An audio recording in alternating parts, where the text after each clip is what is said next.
বুক ভরা আশা আর হাজারো স্বপ্ন নিয়ে একটা নতুন পরিবারে বা শ্বশুরবাড়িতে পা রেখেছিলেন। কিন্তু অল্প কিছুদিনের মধ্যেই কি সেই স্বপ্ন ভেঙে চুরমার হয়ে গেল? আপনি হয়তো নিজের সবটুকু দিয়ে মানিয়ে নেওয়ার চেষ্টা করছেন, সবাইকে আপন করে নিতে চাইছেন, তাও কি কোনো কারণ ছাড়াই শ্বশুর-শাশুড়ি, ননদ বা দেওর ভাসুরদের সাথে অনবরত অশান্তি, কটু কথা কিংবা মানসিক দূরত্বের শিকার হতে হচ্ছে। অনেক বিবাহিত মানুষই, বিশেষ করে মহিলারা, বুক ভরা হাহাকার, একাকিত্ব আর তীব্র মানসিক ট্রমা নিয়ে বলেন যে, আমি নিজের বাবা-মা, ঘর-বাড়ি সব ছেড়ে এই পরিবারটাকে আপন করতে এলাম। কিন্তু আজ আমি এই বাড়িতেই সবচেয়ে বড় পরদেশী। কোনো একটা সামান্য ভুল পেলেই সবাই মিলে খোঁটা দেয়, মানসিক অত্যাচার করে, আর স্বামীও সবসময় তার বাড়ির লোকেদের কথাই বিশ্বাস করে। কেন আমার সাথেই এমনটা হয়?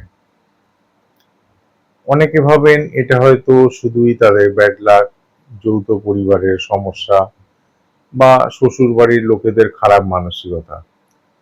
কিন্তু জ্যোতিষশাস্ত্র এবং বাস্তুবিজ্ঞান বলছে শ্বশুরবাড়ির লোকেদের সাথে অনবরত সম্পর্ক খারাপ হওয়া, ভুল বোঝাবুঝি এবং একাকিত্ব তৈরি হওয়ার পেছনে কিন্তু জন্মকুণ্ডলীর কিছু বিশেষ ঘর এবং গ্রহের মারাত্মক অশুভ প্রভাব কাজ করে।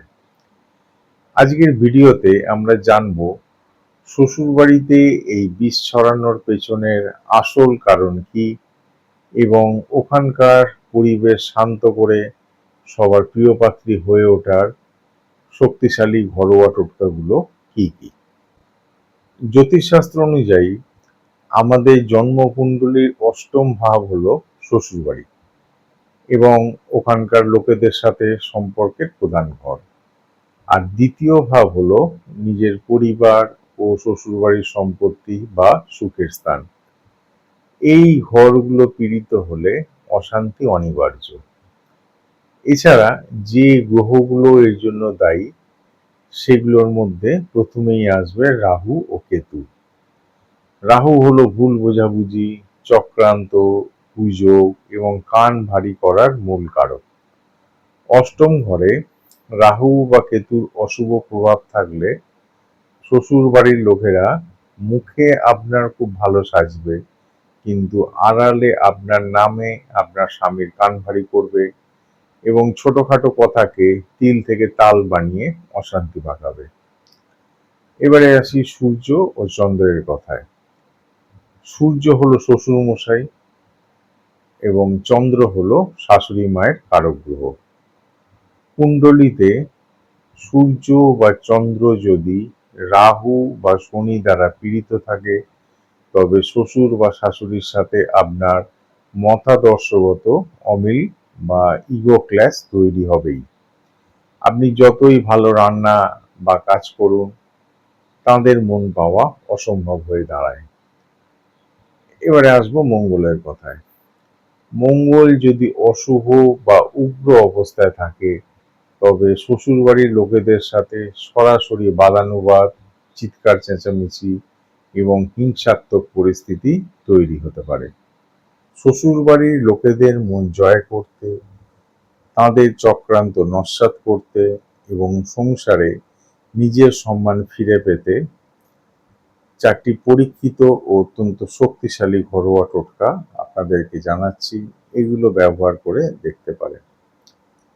1 নাম্বার, অনেক সময় নতুন বউয়ের উপর বা নতুন সংসারের ওপর বাইরের মানুষের বা কোনো ঈর্ষান্বিত আত্মীয়ের তীব্র কুদৃষ্টি লাগে, যার ফলে হুট করে মিষ্টি সম্পর্ক বিষাক্ত হয়ে যায়। এই নেতিবাচক শক্তি দূর করতে প্রতিদিন সকালবেলা ঘর মোছার জলে সামান্য সামুদ্রিক লবণ বা গোটা নুন মিশিয়ে পুরো ঘর ভালো করে মুছে নেবেন। এর পাশাপাশি আপনার নিজের ঘরের উত্তর পূর্ব কোণে একটি কাঁচের বাটিতে কিছুটা গোটা নুন সব সময় রেখে দেবেন। প্রতি সপ্তাহে নুনটি বদলে দেবেন।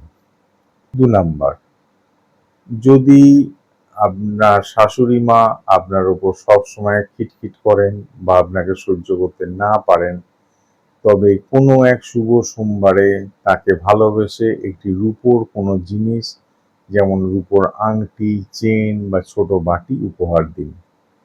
যদি বাজেট কম হয় তবে প্রতিদিন সকালে একটি স্টিল বা কাঁচের গ্লাসে জল নিয়ে শাশুড়ি মায়ের হাতে দিন।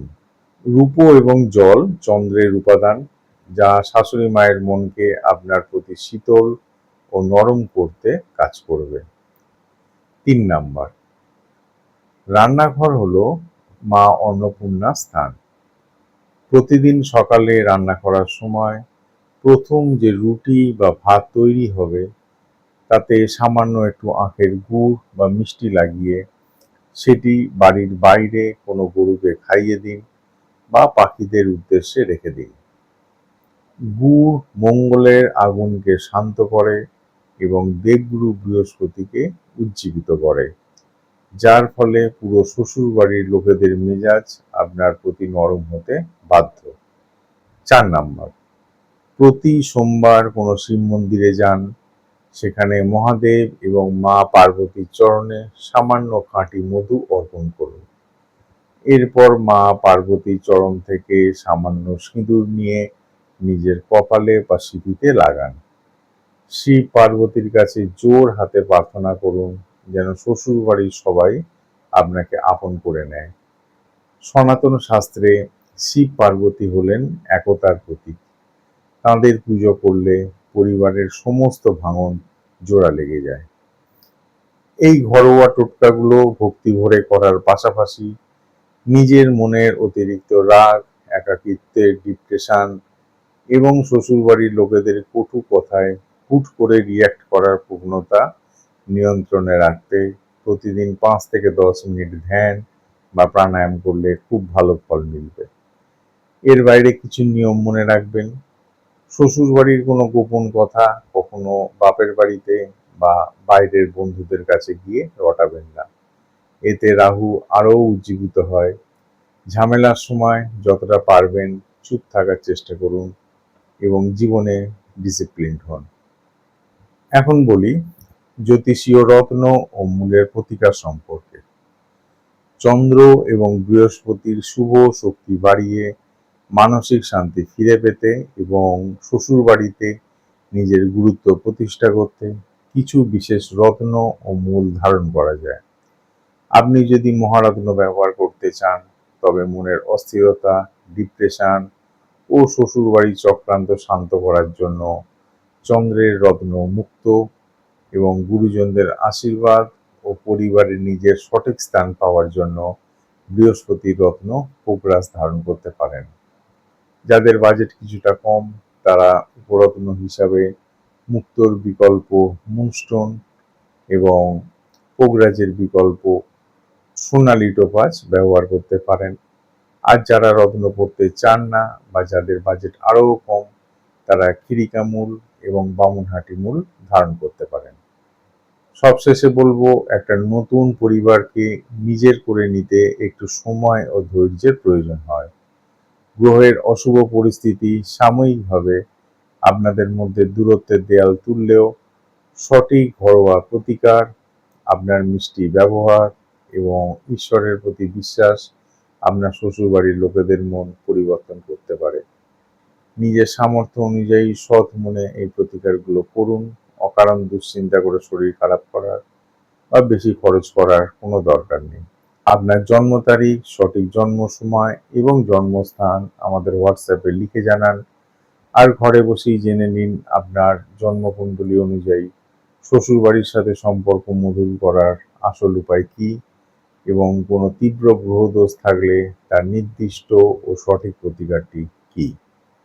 আজকের এই টোটকাগুলোর মধ্যে কোনটি আপনি আজ থেকেই আপনার সংসারে ট্রাই করছেন তা কমেন্ট করে জানান। ভিডিওটি ভালো লাগলে লাইক ও শেয়ার করুন। আর এই ধরনের আরও ভিডিও পেতে আমাদের চ্যানেলটি এখনই সাবস্ক্রাইব করে রাখুন। দেখা হচ্ছে পরের ভিডিওতে। সবাই ভালো থাকবেন, সুস্থ থাকবেন। নমস্কার।